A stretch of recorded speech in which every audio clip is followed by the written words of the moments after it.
Welcome to Death Holler. Do you like scary movies? Welcome to Season 3, Slash or Pass. There will be laughter, tears,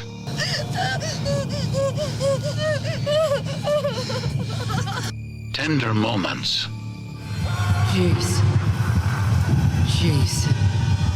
my special boy. But most of all, screams.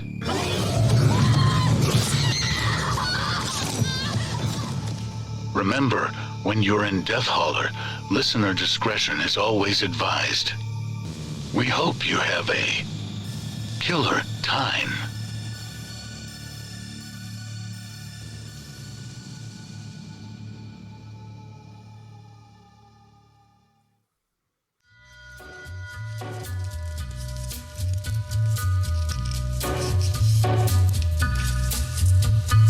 Take a little walk to the edge of town and go across the track where the viaduct looms like a bird of doom as it shifts and cracks, where secrets lie in the border fires and the humming wires. Yeah, man, you know you're never coming back. Past the square, past the bridge, past the mills, past the stacks. On a gathering storm comes a tall, handsome man in a dusty black coat with a red right hand.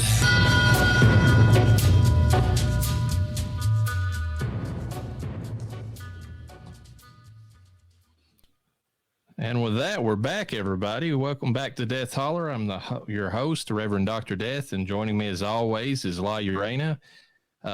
Finishing up our coverage of the Scream franchise, or at least to this point. It looks like they're going to make some more sequels after this newest one, but I feel good about it. That's kind of a spoiler, I guess, and this is going to be a spoiler cast. So if you haven't seen the movie, you probably want to go watch it and then come back and then, see what we have to say, because I don't really want to, well, if we want to throw it out there for the people, should they see it, slash or pass, and then they can, and then they can go do whatever. So what's your thoughts? Wait, we want to give that right now? Let's go ahead and do that for the people that just want an opinion, whether they want to go watch it, and then they can go and then fuck off and come back after they've seen it. So 100%, and I have to emphasize this, slash, it is a slash for me, and it is a must see on the big screen. And they say it so many, I saw so many previews that like you are seeing this movie as it's intended to be seen. Can you watch it at home? Of course, you can. Anybody, you can watch it on your phone. You can, but you want to take in everything. I can't say anything against that. It's definitely a must-see. I feel like if you don't watch it on the big screen, you're going to be missing out, because it harkens back to the days of whenever it was just fun to go watch a good slasher at the theaters. It's that good, folks. Mm-hmm. Go watch it. It is. And I will tell you one thing you can pass on, 100%. You can pass on the 3D. Nothing really stood out to me. That was one thing that I was so disappointed in. This is not My Bloody Valentine 3D. This is not it's jumping out of the screen at you 3D. This is post-processing Marvel Avengers 3D, where, Jenna Ortega's slightly in the background versus, her sister. Wow. Yeah. It's just see it regular. You'll be fine. Yeah. Well, having said that, now we're going to get in the spoiler part of it. So if you don't want to hear this, go watch the movie and then come back. Major spoilers ahead, guys. So yes, this I'm just going to throw out there. This is probably now my favorite sequel. Yeah, I have to agree with you on that, because I'm sure we'll get into bits that weren't the greatest, but it really amped it up big time. I can't think of one that even comes close to this one. It amped it up, and it also paid so many dues to, like, not even Scream, but just like franchises in general, because oh my god, yeah. One thing that I got it, while I'm remembering it, because this is going to be stream of consciousness this whole way through. I love there was the comment where Randy's niece was going over the rules of the franchise because now she's the Randy of the series. Well, we'll get into that. Chad's a good mix for him too, but she and they're all a lot better in this movie. I think that was our big criticism of part 5, that everybody but the main 2 were kind of like bleh, you know. But I think they stepped it up. Yes, at least in my opinion. Everybody honestly stepped it up. And so, but I loved when she was commenting on the franchise. She started rattling off. She's like, you know, anybody can be killed. Even, you know, the final girl, you know, Nancy Thompson, you know, Laurie Strode, Sally Hardesty. This is the movie where they all come back and get killed. And I'm like, okay, the guys who wrote this knew what they were doing. So definitely, even maybe they didn't know what they were doing at first, but they definitely did the research and they definitely took the time. They wanted it to be good. Yeah, it shows in just the general layout of the movie. I mean, right from the get-go, because, I mean, getting into it, at least start at the beginning. I love the fake out with the, well, I loved and I hated it because if you remember right, on part 5, I was so excited about Samara Weaving being in this movie. Oh yeah, I was God stoked. damn it! I was super excited when that happened. I was like, you know, I'm gonna love this forever, and he's gonna hate it. Yeah, I was like, this is the Drew Barrymore of this movie. They get somebody that's reasonably famous to, you know, it's like, oh shit, she's in this movie, and then like, no, she ain't, not for long. You know what I didn't like about that is the truth, and the killer called it out. He's like, you were dumb enough. You teach a class on this. And you are dumb enough. Oh, but I love every reference to that film class, though, because they name drop so much stuff. Because, you know, I forget what you call it, gelatos. Yes. They mentioned that, you know, just like we covered beginning of the season, because one of the killers that killed her, I mentioned the fact that he hated her because she gave him a C on his Giallo review that he wrote or whatever. So. They must have said Giallo like 20-ish times just in the first 20 minutes. Yeah, they covered that, throwing it back to the slasher roots. I mean, this movie's like meta all the way around. They covered that. Then they go into the part where, I mean, she's like rattling off like, you know, what she loves about the genre and how it like relates to, you know, like the times that people are living in. And I love that whole little meta discussion from her, even though she did pull the ultimate if we get a word of dumbest moment for this one, it has to be her going into that alleyway. I mean, yeah. It's straight up the dumbest moment. Yeah. We had a couple of Jason Voorhees moment. We had a character by the name of Jason, so obvious. And he got to witness his own type of murder. Jason got to witness a Jason type of murder with a body in the fridge.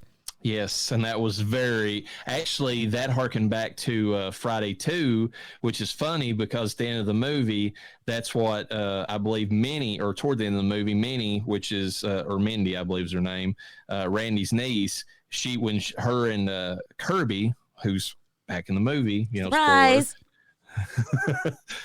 When they're like bonding together over their love of horror movies, like she asked her what her favorite Friday is, and Mindy says part 2, and it's funny that he finds a head in the fridge like Jason did in part 2. Yeah, he finds more than a head in the fridge. But Did you notice that he was watching though? Which Jason movie he was watching? Oh, he was watching a Jason movie, and I could not figure it out. Which one was it? Jason Takes Manhattan, of course, because it's set in New York. It was great. Oh, okay, and I haven't seen that one yet that I know of. No, we have not covered that one, but yeah. When I saw that, I was like, oh my God, that's perfect. And I was thinking, wait, how did they get the rights to this? I was like, okay, I'm going to research that later. I have not researched it. It's because Paramount owns that, and they own the Scream franchise. Perfect. Which is very nice that there's that, you know, little bit of back and forth there. Even though New Line for a bit got access to Jason, that's the reason that the later movies after Part 8 have him, like, you know, with mixing and Freddy. So, but we'll get to that on our next podcast a little bit about the Freddy's of it all, which they did mention Freddy too. So they gave him his due in this movie as well. And the person that was in the fridge, I could not help but notice, and it was very quickly, and they did a good job because it was very shocking to see this body in the fridge. It looked very good, but you only got just enough of it to be like, and then it's gone. Was he wearing a Freddy Krueger sweater? Did you notice? I didn't look at it close enough. Okay. And now that you say that, I wished I had. It's a but blink and you'll miss it moment, honestly. I was just admiring the effects work on that, because honestly, up to this point, Scream has never done like a body like they did in that scene, and they pulled it off. It was good. Yeah. Spoiler alert too, these kills are off the chain, brutal as a human murderer can get. And technically there is 5 killers, but not 5 Ghostface. The 2 at the beginning that had intentions. Actually, 1 pulled off a kill. Yeah, there was 2. Yeah, 2. Well, yeah, Greg was going to, but he didn't. Mm-hmm. And then Jason did, and that was my whole favorite thing, is because you got a Ghostface killer in Jason. Yeah. But then Jason got Ghostface killed himself. Yes. So then that set, it's like, okay, this movie's like, we don't know what's happening at this point. Oh my God! So you will suspect everyone. And I'm going to ask you right now, did you kind of figure it out at any point? No, and here's the reason why. Because I intentionally didn't want to try to solve it. Okay. I will tell you this, though. I kept thinking, and that's the reason that the one fake reveal, and we're just going to go ahead and say this stuff because there's no, it's a spoiler cast. But there was the fake out with Kirby possibly being the killer for a split second. And the reason I bought that was because I was thinking prior to that, I was like, the only person who would have access to these masks that should have been in police custody, because they were the mask of, and I love that fact too, they were the mask of the killers from every other Scream movie. Yep. When they brought that up, I was like, well, the only person who would have access to that had to have had access to the to the police lockup. So it has to be somebody involved with the police force. Yeah. And so when they said that Kirby, when it was set up, I was like, oh shit. And then whenever they did the flip and it was, the other cop that had been working with them the entire movie, I was like, okay, at least it was a cop. I was right in that, When I found out who the killers were, and guys, there's 3 of them. So I mean, yeah, they made up for they make comment about how Roman's the only killer in part 3, and they make up for that by legit throwing in a third one in this one to make up for that lone killer. Yeah, in part there's 3. 3 Ghostface. We get a scene of 2 Ghostface in one scene, and I loved it. I was here for it. You've never seen that before, and watching it and one of the girls got to watch someone get brutally slashed by 2 Ghostface who both look up at her and wipe their knives in the same manner as if they were twins. Now, the one thing that upset me when I found out who the killers were was that I couldn't believe that one of the killers, who looks just like his brother, who was the killer in a previous film, and I was like, this motherfucker looks just like him. How did I not put that together? Even though they kept accusing him. I told my wife that on the drive back from watching the movie. I told her, I was like, and I don't know why I didn't pick the one kid as being the killer, because I said he looks like fucking Jack Quaid. Yes. I mean, like it's right there in front of you. Yeah, he really does. And so there you go. There's one of your killers right there. And then there's the fake out with the roommate, which was amazing, because I was like, I'd already written her off. I'm like, okay, well, but then she pops back out. I'm like, God damn it, they got me. Like, I didn't expect like a fake out death in that sense. Yeah, and here's the thing. At the very beginning, when we get an immediate Ghostface kill, and then we get an immediate reveal, I was like, wow, he fucking really did kill her. 1, fucking crazy. 2, we know who the killer is the whole film. Like, I had really pondered that. Oh, I was wondering that too. Whenever they first revealed Jason in the movie, and who's supposed to be Reggie, who's supposed to be on a date with Samara Weaving, I was like, okay, they revealed the killer already. This is completely against their type. And I love the fact that, because they set up the whole thing about how they were going to finish Richie's movie, and then I was like, oh, okay, that's some bullshit, crap from like that's continuing on. But no, then they get killed, and I'm like, okay, all right, so the whole making the movie thing is out the window now, because the killer even says this isn't a fucking movie, and then finishes him off. So yeah, it's fucking it's brutal, and you don't stop. I swear to God, don't get up, don't go to the bathroom, just sit through it because there's action throughout the whole film. The one thing I loved was the tense moments in the movie. There was two of them that stood out. The scene, and they were both, they both involved Sam and was it Tara? Is that her name? General Ortega's sister? Yeah, I think she's Tara. They both involve them to a degree, but the first one is them inside of the convenience store when they're running away from Ghostface. Yeah. And Ghostface has a fucking shotgun. So, God. It totally changes the dynamic because they can't just rush the killer. They've got to play it smart, and they're trying to hide and do all that. So that was really tense. And then the scene on the subway train, because they brilliantly set this during Halloween, and they were on a packed subway train with Michael Myers mask, Pinhead. I loved all the references to other movies in those scenes. Oh yeah. And then of course it was loaded with Ghostface, mask or whatever, because they set it up earlier in the movie that the sales of those, since the kills had started, had skyrocketed. Oh yeah. And so it just, you kept looking. It's like, is that going to be the one? Is that going to be the one? So it always kept you on your toes. Yeah. And it was, there's a kill on the subway, and you're like, an attempted murder, if you will. And I was like, after I found out who the killers were, I was like, okay, was it the brother, and he just managed to get out of his gear and check on, or was it the sister who stayed? I think his sister was the one that attacked, and then to set up the fake out, then he rushed in to save her. So. Yes. So you get thrown around a lot, which is awesome because it's really hard to pin it down unless you listen to a spoiler before you go watch the fucking movie. And in that case, what the fuck are you doing here?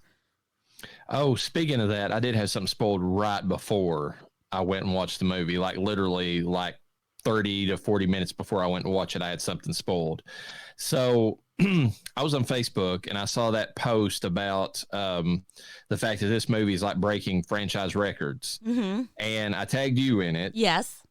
And right after I tagged you, I saw a post from somebody that said, I am so happy that Gail survived. And I'm like, God damn it. Like, what?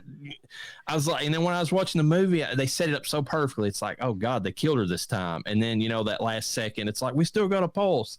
And I was like, well, that was ruined. I was hoping that the person lied just to get like people's go. No, it was a spoiler that some idiot just posted on some random Facebook post. So what a stupid ass. But yeah, I guess that would, because she gets. I mean, you for sure thought she got taken out. However, yeah, the ambulance came in. They're like, yeah, light pulse. They jumped on it, so it's like she could survive this.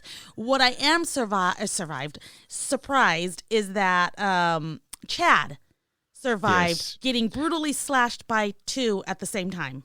Chad got the Dewey save after he got the Dewey kill. They straight up gutted him like Dewey got in the last movie, but yet he got the thumbs up, barely surviving, last second save like Dewey got in the original movie. So yeah, he's gonna come out looking like 50 Cent. Okay, he's except with stab wounds. I was going to ask you something about that. Well, two things. First of all, so they set it up pretty well that if you go back and rewatch it, that the cop was in on it because he's deliberately trying to keep Sam and Tara from going to save Gail. Like if you remember that scene, oh yeah, he's like, oh no, don't go there, and they're like, fuck you, and they take his car anyways. So that was him trying to set it up to where nobody could actually save Gail, and if they hadn't showed up, she would have died. Yeah, but here's the thing. I think they should have killed either her or Chad. And I don't know which. I almost feel like Gail should have been the one to go in this movie. Like, as bad as I hate to say that, I feel like Gail's time is kind of up. Like, they barely used her in the movie. She was like Sidney Prescott was in the previous film where she was like, well, if you need me, I'm there. Yeah, and they did that, and then they had her come in there and totally undersell Kirby's abilities as an FBI agent. Oh, yeah. Which I think setting Kirby up is like the next, Sydney / Gale is actually the better setup in the long run anyways. I'm fine with that, honestly. That might be blasphemy to everybody listening to this. I mean, I love Neve Campbell, but I mean, Kirby was great in this movie. Yeah. I'm gonna say something that I think it makes it make sense as to why Chad would have survived. Same with Jenna Ortega is that you don't see the knife go all the way through anybody's body. Well, a few. Excuse me. I take the ones that really got fucked up and likely ended up dying. The only ones I know of. But like when they went down and they stabbed multiple times, it was literally just the tip, just for a second. Just the tip. Just the tip. And so, yeah, they're getting wounded. And yes, there's going to be lots of blood loss, but less severe damage to major organs. Because Jenna Ortega gets stabbed, which I don't even think it would have to gone too deep, but she gets stabbed near the kidneys. She gets stabbed in the back of the shoulder and the kidneys, and I'm like, ow, fuck. Well, you got to remember too, she was brutally stabbed in part 5. I mean, like that very first intro scene with her on the phone. I honestly, I don't know. I mean, it's kind of remarkable that she survived that. So. Oh yeah, honestly, and then Chad got a bunch of not slashes, but stabs, but they were very quick and very short. And I'm like, I guess that's the only way he would have survived, barely survived, because he definitely lost a lot of blood. The one thing that kind of stinks in a sense is the way that they brought Mindy back, because like, I mean, I'm fine with her surviving. I mean, because one of the Randy's, analogs needs to survive, but I didn't like the fact that like it almost seemed like she got like her entire guts like rearranged with it in that scene. Yeah. Like, it was very, very intense, and like she would have had to have a colon resection based upon like how she was cut, and like at the end of the movie she's just bounding through there. Yeah, I'm just like, well, same with Jenna Ortega. She gets fucked up pretty good, and she's just running around and stabbing killers with her sister, and yeah, I mean that's probably the negative of this movie, honestly. Yeah. I mean, because the stabs are so brutal, but then like in the first movie, like if somebody got hurt, like they got really hurt, like Stu. I mean, like, he wasn't even hurt nearly as bad, but like you could tell from the blood loss and everything, he was barely hanging on. So what's the will to live? I get that there is that, but like, especially with Mindy, she was at the hospital. There's no hospital that would have let her go in her condition. And she's like, I came here to help you guys. I know you need help. Like, bitch, no, we do not need you. We need able-bodied people. And when she did show up, she should have been like hobbling, like groaning, like holding her guts. I mean, like her stomach, because she was just patched up. And like I said, the way that she stabbed it looks like she had intestinal damage. Oh, yeah. It was a stab and a twist, by the way. Yeah. Yeah. I thought so. I know that her girlfriend got the same kind of treatment. Ooh, but then, that girl got fucked up. And she was dying. Like, she was like, I'm fucking dying. Yeah, like, and then her trying, and I knew that she wasn't going to make it across on that ladder. I knew, or one of the two wouldn't, and like, and then it ended up being her. Her kill was probably the best in the movie, just because like being thrown down and like how her face just got so fucked up. And they showed it. Which, by the way, I always accuse my daughter of being a little psycho. We were both maniacally laughing at this scene as soon as he started shaking that ladder. Tell me that shit wasn't fucking funny, or was it just us? That was so smart. He could have totally like dragged it back. He could have got on there and like stabbed at her legs. Well, what I thought he was going to do, you're right. I thought he was going to like maybe take it and then like push it out. But then if he had, she could have held on to work, because it was a ladder. If they would have held it on the other side, she could have maybe tried to climb up it once it, Yeah, like, but if he cut her Achilles tendon, she wasn't climbing up shit.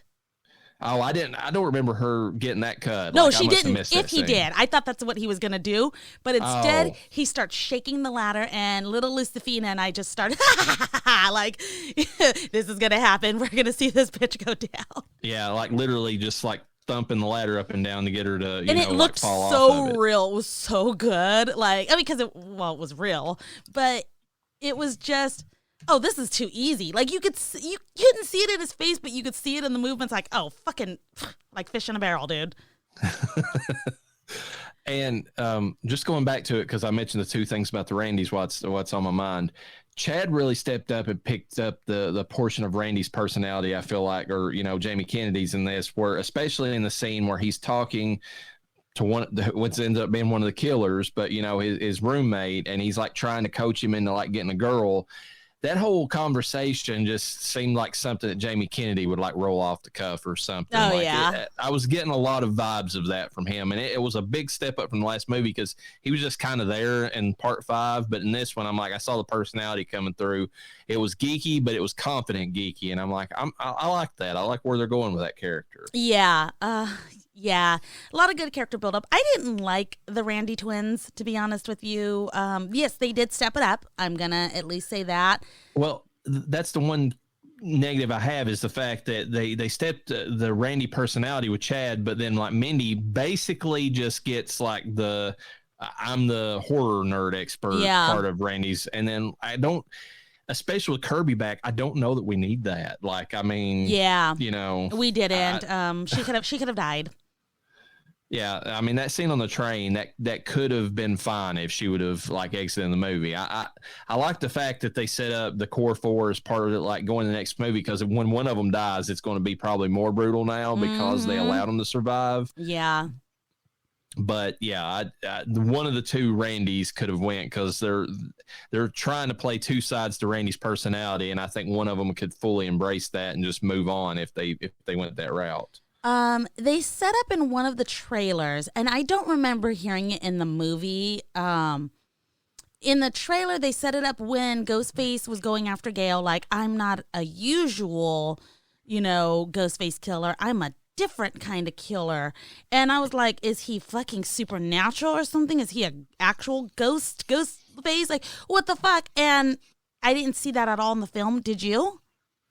I don't remember that line in the film, and I avoided everything I could about the previews because I did not want anything spoiled for me. That actually made the movie so much better going into it cold. But yeah, I mean, I mostly did. I only saw the trailers that you saw at the movie theater. I mean, obviously we saw one when I saw Cocaine Bear. Catch that review. Tangent, but I saw the trailer for the extended trailer for Evil Dead Rise, and it pissed me off that I saw it because I've been trying to avoid that trailer too outside of the little teaser, and I was like, wait a minute, this is like in the rural, but it's got a lot of evil. Is this Evil Dead Rise? And then I was like, fuck, I did not want to see this extended trailer. I wanted to go in and just like, Why didn't you turn away? Why didn't you go to the bathroom? Because I'm just, it's a completionist thing. Like if I started, I have to finish, watching it or whatever. Are you like that episode of South Park where every time Cartman hears the beginning of Come Sail Away? You have to finish the whole thing. Basically, yeah. I mean, I do have that. I don't know if that's like OCD, autism, whatever that is, but like it bothers me. It's like I've never walked out of a movie, even the ones Fear.com was probably the worst one that me and my wife ever watched in the movie theater, and I should have probably walked out of it. But like, I was just like, I paid for this fucking thing. I'm not walking out. Yeah, there's rare a movie. I've walked out of one movie in my life, but it wasn't a horror film, so I'll give it that. Going back to Ghostface, though, yeah. I just want to mention that mask that the main one's wearing, that aged mask. I love that look. Yes. There's a few aged masks. Were you sad a little bit about Stu Macher? Not being in it? Yeah. No, because two things. They referenced him so much in this movie. It's a huge setup, even talking about TV screen. And then like there's that comment that one of them makes, and I don't remember now if it's Mindy or whoever, is like, did he actually die? And then, they kind of leave it open.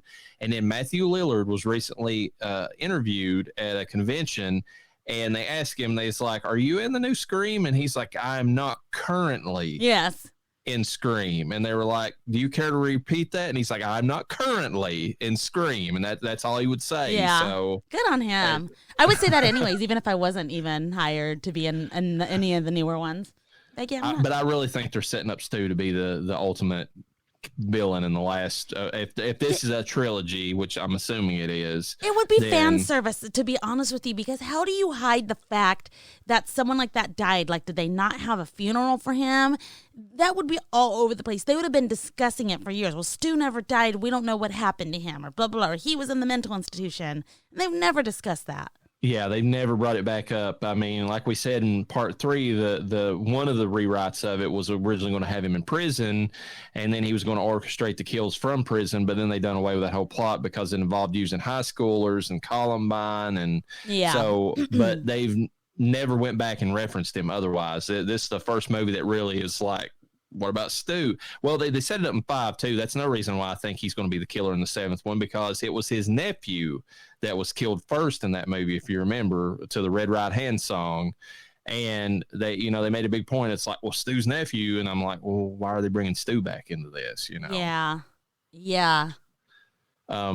I was so giddy with all of the references to old movies whenever they went into that later on to the villain's lair, and they had all of like the drawings, which were very fucking well done. Yeah. I want those drawings, to be honest. It was a whole ass museum. And then I got chills down my back whenever, like, Mindy, I believe it was like, this is Uncle Randy's shirt, like referencing him. Oh, they had what's his name's shirt, Billy Loomis's actual shirt. I remembered it just seeing it because I remember he had this V-neck white shirt, which I thought was so cheesy, but they had it. It's trailer trash. It fits him big time. Oh my god. The knives, the case, the glass case, and all the ghost face kind of just standing next to it. Which why did they make him the main one? Technically, it should have been him and Stu. Yeah, but they made Billy the main one just to draw her out because they wanted her to. Yeah. But I love that too. She's still seeing Billy. Skeet's back. Like, I mean, I was like, fuck yes. Like, they're still going along with this. Ooh. And even at the end of it, she had the mask there, and she was like, you could tell that she was wanting to move to the dark side. Yeah, come to and the they dark did side. the whole thing where Tara brought her back, but they've left the door open enough to where, she.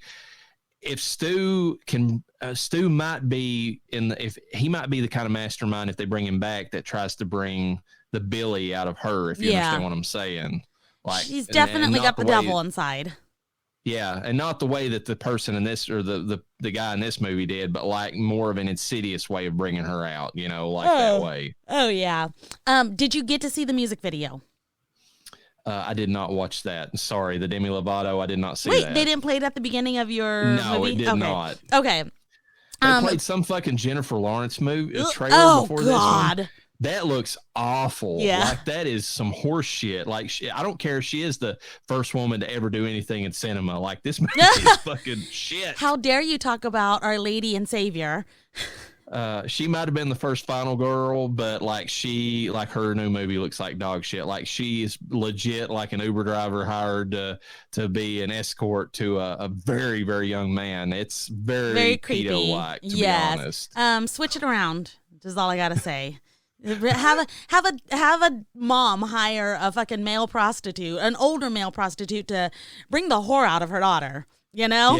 Basically. And that's basically what the movie is. And you could sit there and argue, well, they did stuff like this back in, like the 80s with regards to like Porky's and some of that stuff. But the guys were willingly going after the older women and that. This guy's having this woman force herself onto him. It's a whole other vibe. It's a different kind of creepy that we did not expect to see with our film. The character, why can't I be Skeet Ulrich, is actually in that music video. He's like some kind of cinema guy. There's a couple others. The thing about her music video is it's a slasher music video. Lots of people are dead. Lots of people are found dead, which is so awesome. And he was one of them that was found dead. I did not recognize him. He is, he's not looking as good these days. Oh, that's surprising because, like, it's not been that long ago. Maybe it probably has now. It's probably been about 5 or 6 years now to think about it. But I think back to when Riverdale started up, and I mean, for an older dude, like, he aged up nice. He's not terrible. And he's just looking, he's looking a little war-torn to me. Honestly, he's getting real skinny, too. It might be in the years since that first season of Riverdale that he, like, age finally caught up to him. Because, I mean, Johnny Depp for the longest time didn't look like he was really aging. And then, like, lately, I mean, and Amber Heard could have just sucked the life out of him, to be perfectly honest. But, yeah, like, he looks rough now. Yeah, so Skeet's looking a little rough. I did not recognize him at all in the music video, but he's in it. They definitely change his face to look like his younger self a little bit, obviously with the CG. And some people, I could see if somebody wanted to complain about the CG of how they do his face next, because it is a little weird. But again, it's her hallucination of a man that she never actually met. Yeah, and he's not supposed to be aged. Yeah, and pictures, and it's also the way they do it. It's like really recessed in the glass case, Yeah. so it's a little bit easier to forgive in this one. Oh, I think. 100% it is. I'm not upset with it at all. I'm trying to think. Do we want to discuss the cast that's in here at all, or are you going to go through the list of people who played who? I mean, we can. I mean, we can go through it. I wasn't thinking anything official, but I mean, as far as like the billing, Courtney Cox has got top billing again. That must have been like a stipulation because if you watch the end credits, like her name. By the way, there's a post-credit scene. Don't know if you're aware of that. I'm glad I didn't stay for it because it's really minor. Do you want to know what it was if you didn't watch it? I'm wondering if I did see it, so please tell me. It is Mindy popping back up, and she's basically pulling a Ryan Reynolds' Deadpool type moment where she's like looking at the camera and she's like, do you guys really have to have a post-credit scene after everything or something to that effect? And then it just cuts off, you know? Oh, okay. So it's one of those. We didn't catch that. We stayed I thought we stayed deep, but I guess not. I stayed through the mid credits where they, they did the homage back to the original screen, which they've done it in all the ones since then too. Where they show the cast and they show like a still from the movie with their name next to it. Oh, I loved that. Yeah, that was pretty good. But Courtney Cox is back as Gail Weathers. Melissa Barrera is back as Sam Carpenter. Shaping up to be one of my favorite final girls in especially the new generation, just because I love that dark angle to her. I love it. Jenna Ortega, technically a final girl too, and they're going the complete hero route. They're almost doing a Sam and Dean with her and with Tara and Sam, and to be perfectly honest with you, because Tara's are shaping up to be like the pure hero, like the Sidney Prescott character of the new franchise. Which, by the way, I don't know if you saw the new news, but Jenna Ortega is the it girl now for anything goth related. She is being cast in the new Tim Burton sequel to Beetlejuice. Yes, I did see that. I didn't know if it was real, but I was like, if they're talking about Jenna Ortega, probably. Who is she playing? Yeah, they're going to make her Winona Ryder's daughter. Now, if they write Winona, it'll be cool, but if they better not write Winona out of the movie, because I feel like they have to have her come back and interact with Michael Keaton. I agree. Jasmine Savoy Brown plays Mindy Meeks Martin again. And better than this movie. Yes, she's still probably the least of the core four, if you want to call them that. Mm-hmm. And that's also the reason why I'm like, if they have to kill one of the Randys, then okay. Mason Gooding is back as Chad Meeks Martin. He's my preferred of the two Randy, wannabes, because I feel like he kind of gets more of that Jamie Kennedy vibe, like I said earlier. Yeah. Real quick. Very pretentious for this mom to give her kids the hyphenated last name Meeks Martin. I see that so much now in my job that it's just, and it makes it hard too, because you got to remember, like, computer systems, when you're trying to look up a person's name, they hate hyphens. They hate it. And like the system does, the computer does. So like, when you're trying to look somebody up, you can't find them, and then the person's getting pissed, and it's like you're sitting there thinking, it's like, well, if you didn't have the hyphenated names, we wouldn't have this issue. Trust me, Reverend. I know. Oh, I'm sure being, Latina, you would know all about that. That was my choice. I could have changed that. I didn't. I made a mistake, and I will 100% admit it. But you know what I didn't do? I didn't pass that on to my children. They are not. And I'm like, Meeks, man, I know they're trying to have people remember Randy Meeks, but we fucking get it, okay? Yeah. And it didn't need to be done, but whatever. Skeet Ulrich is playing Billy Loomis again. Roger Jackson, I don't know if you noticed this. When they showed Ghostface at the end of the movie, they actually put Roger Jackson over Ghostface, like, in that little end credit scene that I was talking about earlier. Yeah. Like, they put Roger Jackson. I'm like, kudos to him. I don't know if he actually had his name attached to Ghostface before, but they did in this movie, so I was happy about that. Yeah. Dermot Mulroney, which this guy, there's two actors in Hollywood, him and I can't remember the other guy's name because it's like a variation of this guy's name. The one that was in American Horror Story Murder House. Oh, yes. Dean Dermot or something, or... It's a very similar name. Hold on, I'll find it. But my main thing about them is that, like, I feel like they're almost like those type of actors that, like, I mean, that you're like, am I talking about this one or am I talking about that one? You always go. It's like Keira Knightley and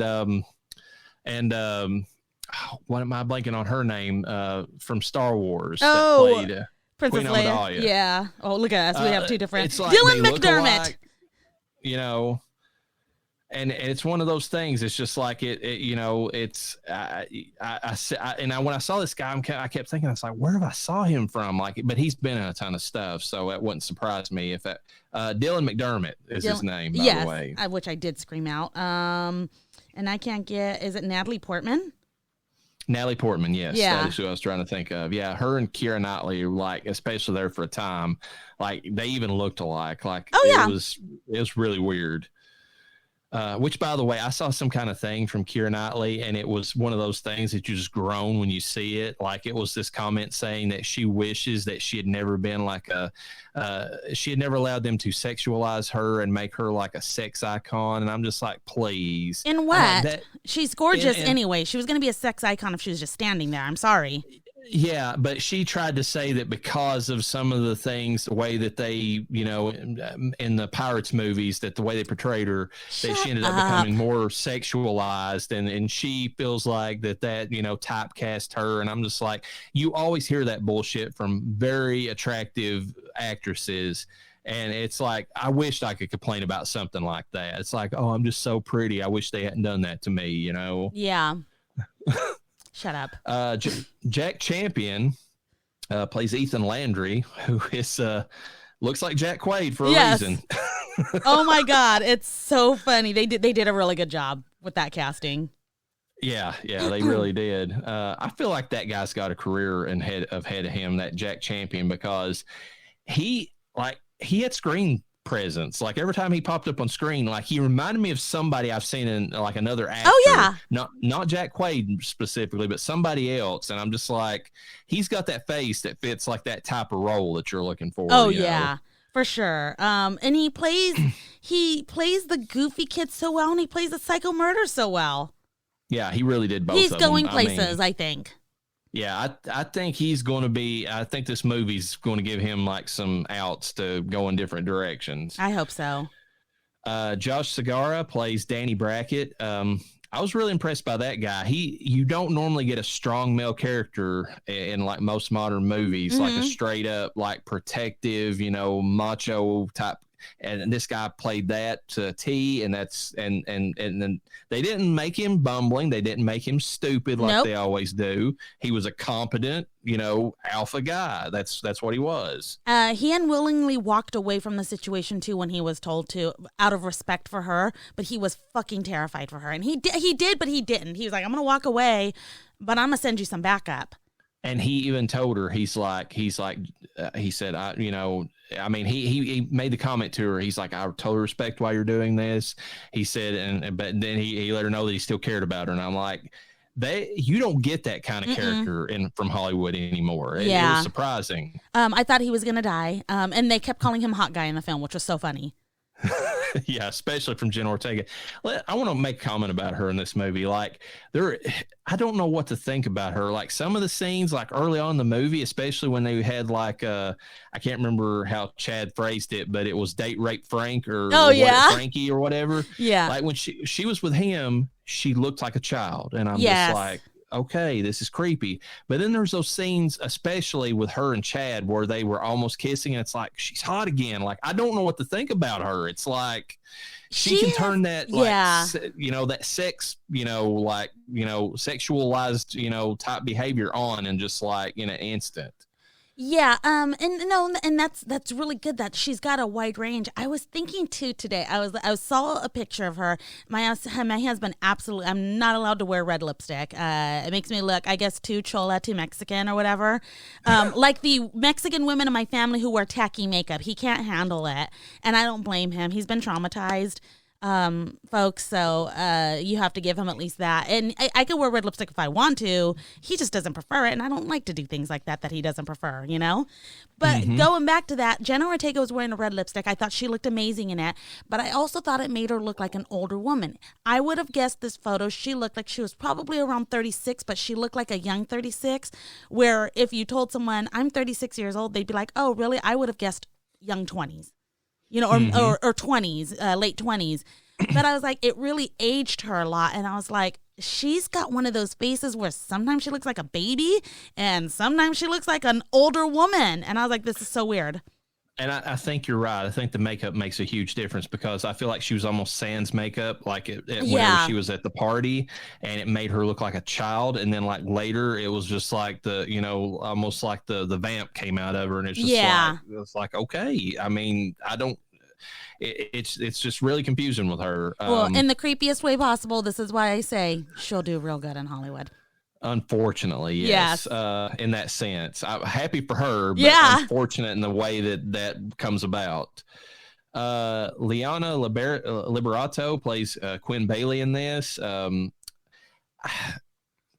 She just plays the standard bimbo at one point, and then of course, then she plays a pretty good killer, pretty good psycho. I think she was probably the least of the killers, though. Definitely. I don't know.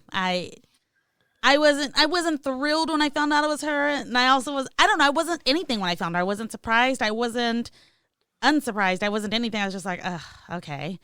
On to the dad and the brother, because that's what I'm buying, you know? Yeah, the dad and the brother sold it for sure. I mean, and she was fine. I mean, like she totally wasn't. I mean, like we said, really the biggest nitpick for me is the fact that some of the people who got brutally stabbed were more up and about than they should have been. But as far as the killers, I mean, she to say that she was the least is not a bad thing. It just she was. I mean, that's just how it was. They didn't play her up too much. Yeah. Devin Nakota plays Nika Kyoko. Best death scene. She played the sexy lesbian, bisexual, whatever girlfriend to Mindy. She was fine in that role. And she served a purpose. And like I said, the best death scene by all hands down. Mm-hmm. And she was the best death scene in the movie. So she gets that credit to her name. Mm-hmm. Hayden Panettiere's back. Kirby Reed. Love the fact that she's back in the series, and I like the way they've positioned her as like kind of the Gale / Cindy going forward. Yeah. Please get rid of that fucking Southerner Bob though. Holy crap! Did she look like she need to be making me some fucking biscuits with extra butter? I don't know. I didn't mind it as bad just because you're from the South.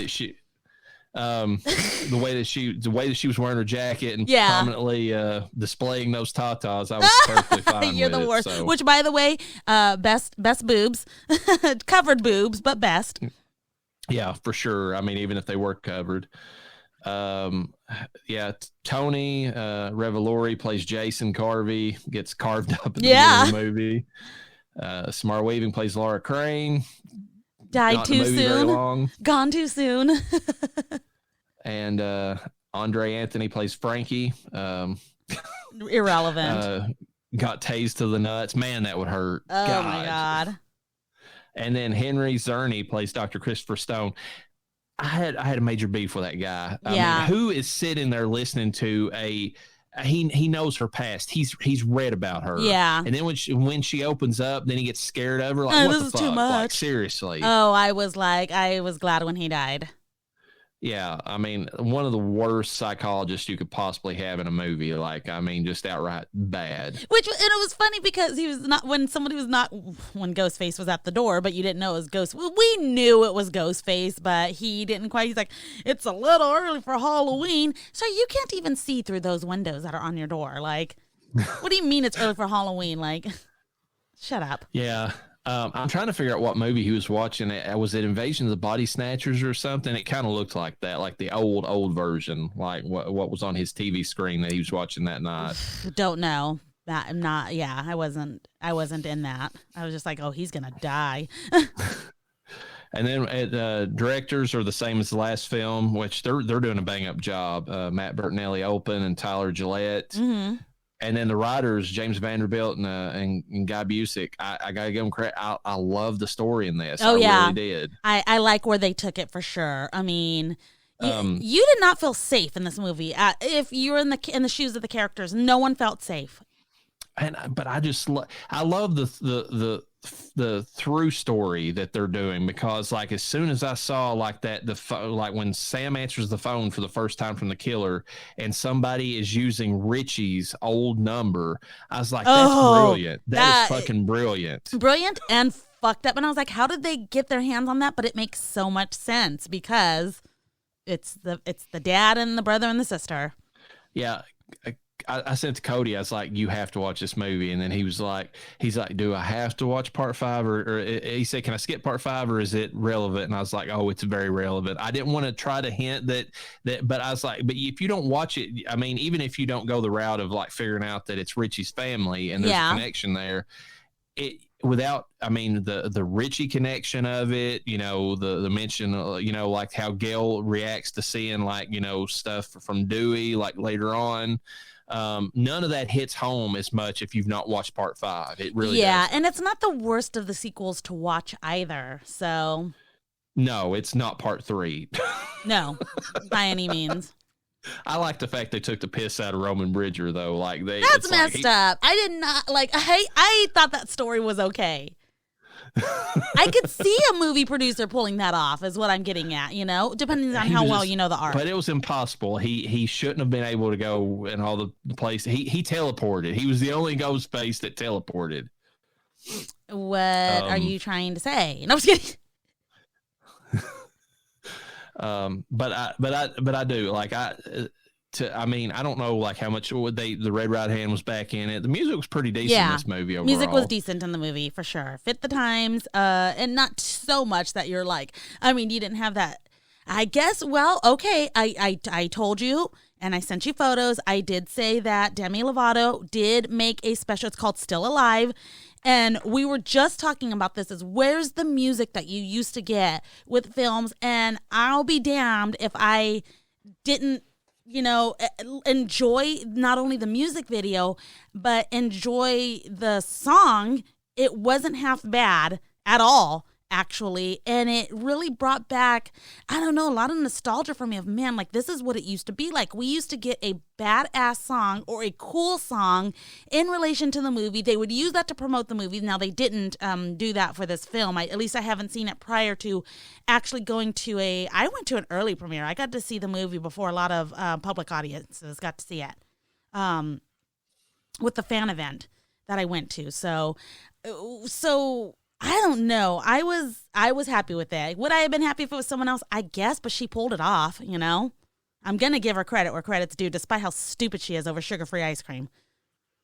Oh, that's not the only thing she's stupid about. Oh, yeah. I mean, you can't call aliens because that's an offensive term. And then Ghost need her to sing to them for them to be able to move on to the other side. I mean, she's straight up retarded. But, I mean...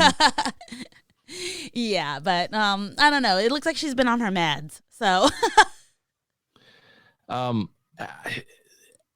the music in this was to the point where, I mean, it's of the time, but it's also not so in your face that I feel like it's going to age well. Exactly. Because what I think of is, you know, the extreme scenario that really stinks is if you remember the original Spider-Man movie, mm-hmm. and there's that whole scene where Macy Gray has like a concert and she's singing, and God, I couldn't stand her back at the time. And then like you watch it now and it's like, yeah, this is definitely from the early 2000s. Like, you know, there's some things like that stand out. Yeah. I will say this. If you are a song and you're in a Scream movie, I am so sorry if they put you in as well as the Red Right Hand. You're not going to match up. I have a question for you, just because I've been reading through the little bit of trivia on IMDb for like certain things. What are your thoughts about how they wrote Sydney out of it? I thought it was okay. I've heard people complaining on the internet, but I thought it was all right. I wasn't the biggest fan of it, but it works. I'd be lying if I said, they could have did something better. I don't know what they could have done better.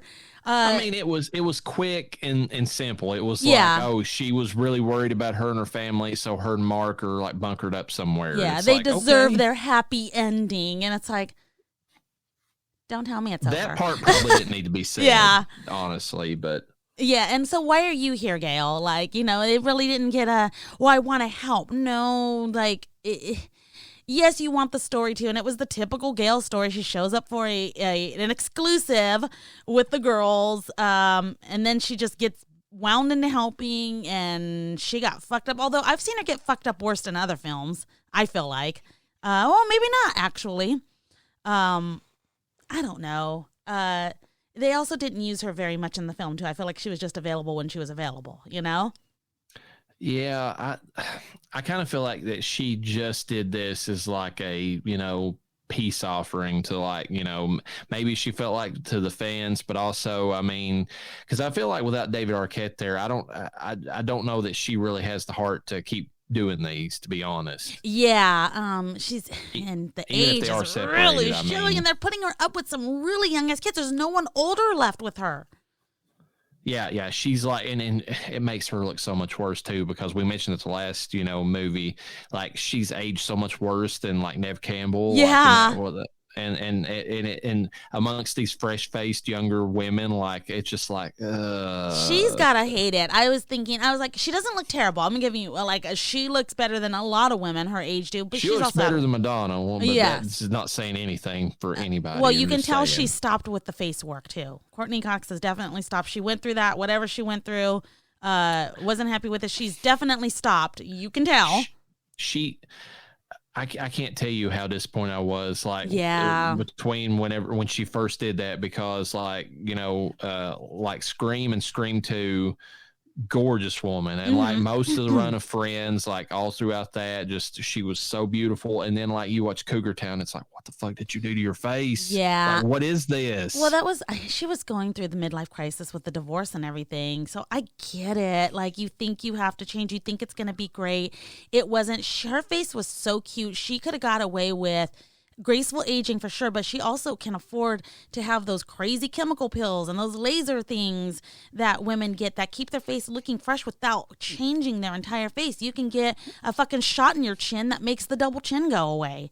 And what made it worse was the fact that, I know it's tangent, but made it worse around the time was the fact that Jennifer Aniston, her, co-star for all those years, was putting out movies around the time that Cougar Town, showed like her, that weird, stuff that she'd done to her face, was putting out a movie like Horrible Bosses and like, and then like We're the Millers. And I've never seen Jennifer Aniston that friggin' hot. Like she was in those movies. She was hotter than she ever was back on Friends. Let's be honest, Jennifer Aniston does not use a vino.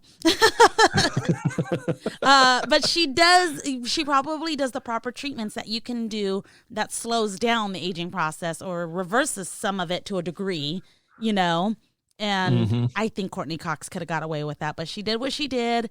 It looks like she stopped. She didn't look terrible on screen, so I don't want anyone to think she looks like fucking Crypt Keeper. She doesn't. No, she doesn't. It's just in comparison. I mean, it's I mean, you put me next to somebody young, and it's like, okay, maybe you might look at me and be like, oh, okay, well, she doesn't look her age. Put me next to someone who definitely looks the age you think that I am, and you're gonna be like, yeah, she's definitely the age she says she is.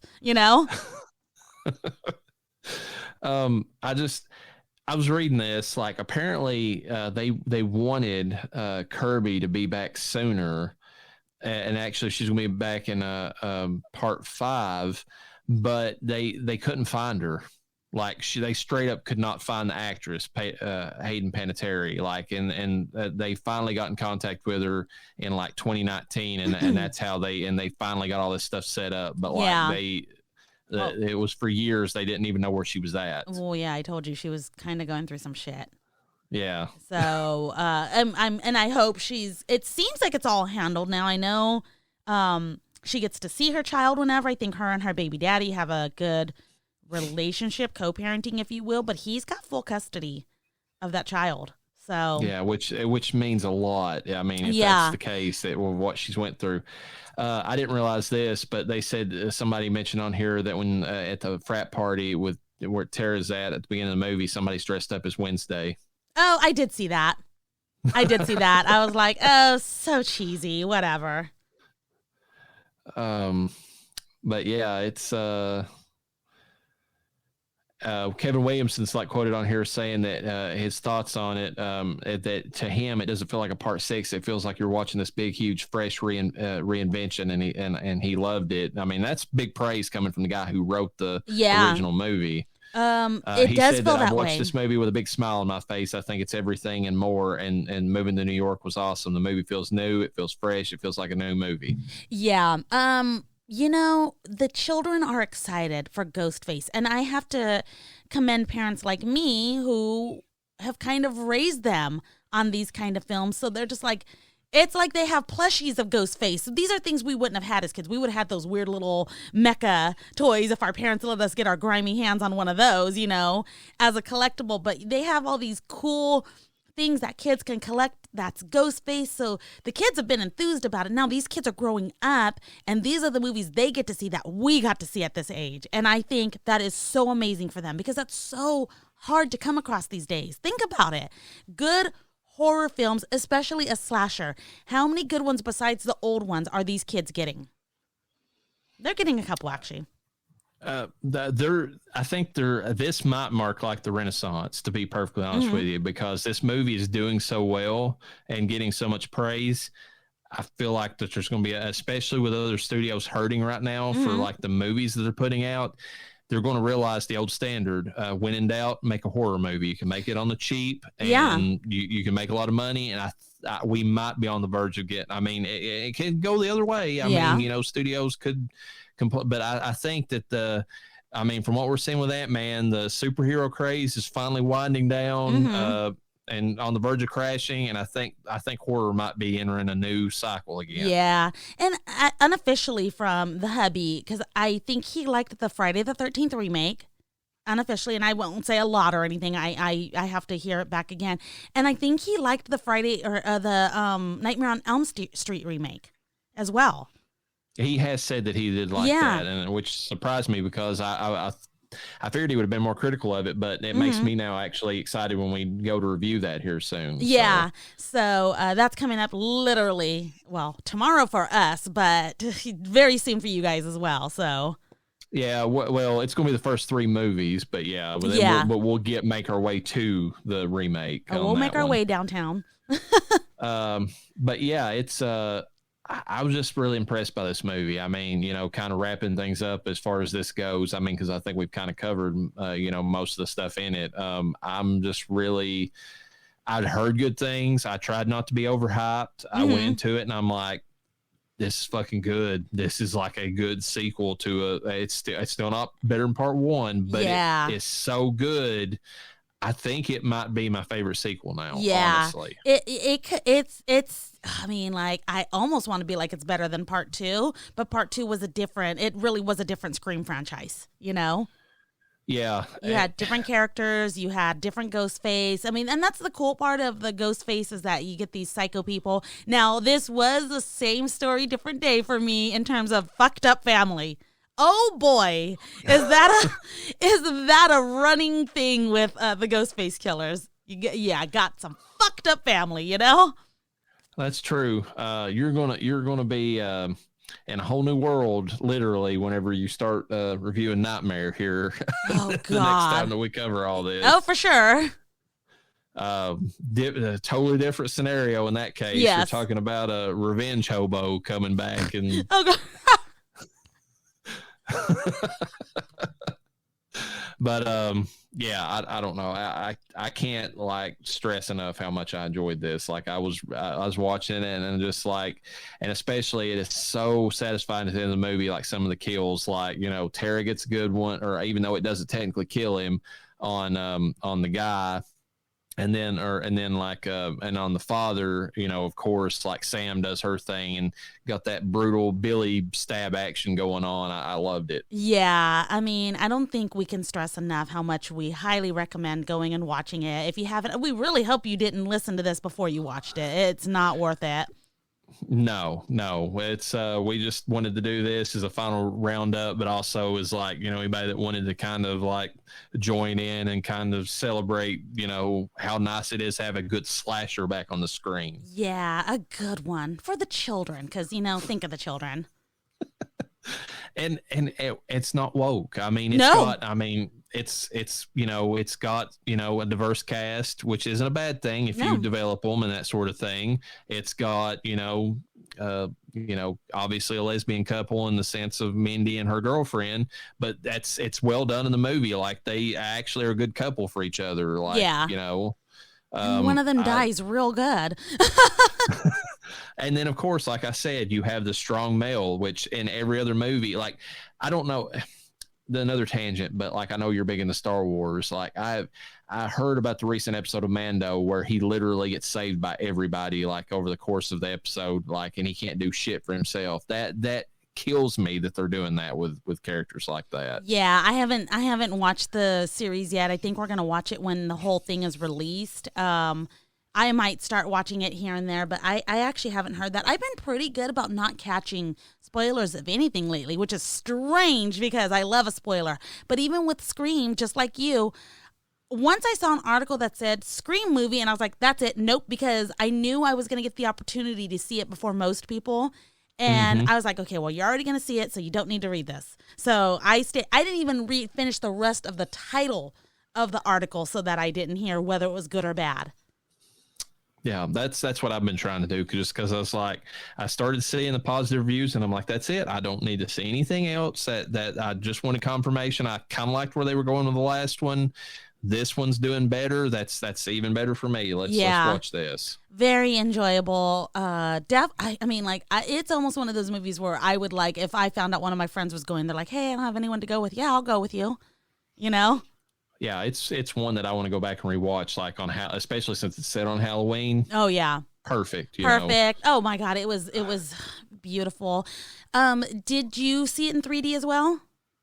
I did. Like I said, it was very disappointing because it's that post-processing, like the images are deeper in the screen type thing, and not even that well done, because I remember the best movie that ever did that was probably Toy Story 3 or 4. I think it was 3. Oh, shit. The images were so, like you were actually looking into like a shadow box type scenario. Yeah. Whereas this one, it's just like, no, Jenna's slightly, stands out from the background. Okay. Yeah.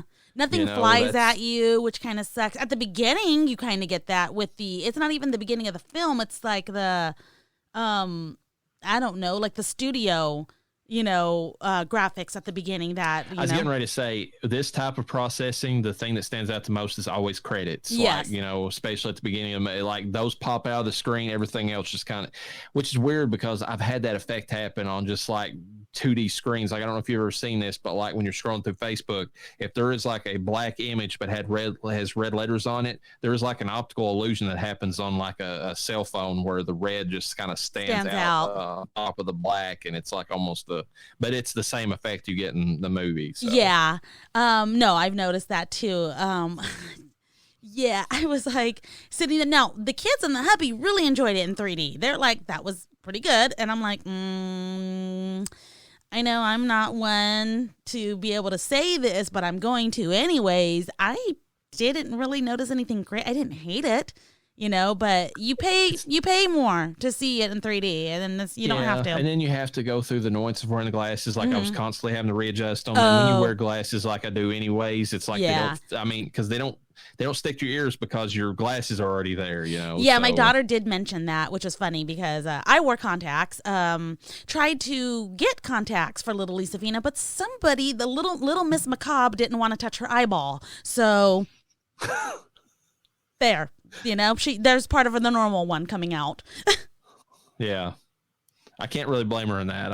I've never liked that, but also, I have kind of the thing where like I have with lazy eyes, it were like if I don't like control it, like, it kind of rolls to the side. And I've heard horror stories about people having the contact kind of roll into their, behind their eyes. So I don't want to. So much fun. It's like an adventure. You have to figure out how to get it out. Yeah, not I hate it. just I'll wear glasses, but they're fine. Yeah, but it worked well with the 3D glasses though, for sure. They need to think about people. It's like we've had 3D out long enough that you know that there's a typical type of glasses you can have that goes over glasses. They exist. Why not have those? You have so many people that wear glasses. How much more is it going to cost you? An extra fucking 15 cents per glasses? You know, there's some theaters that do that. Like it's they're not the disposable kind that you like grab and throw away. Oh yeah.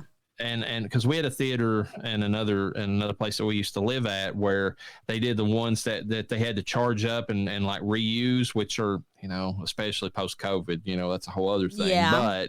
But like they would sit like, I mean, on top of your like glasses, like the way they encircled them. So they were a little bit better that way. Yeah. That's what we need to be focusing on. But whatever, you know.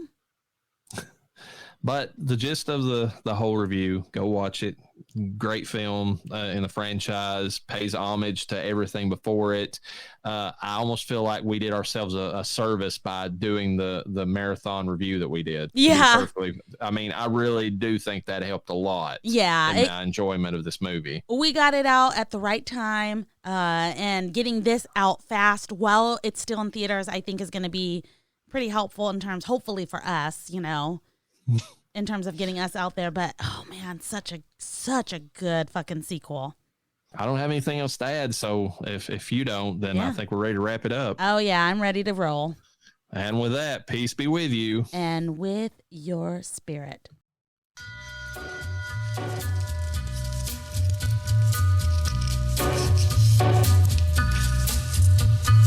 Take a little walk to the edge of town and go across the track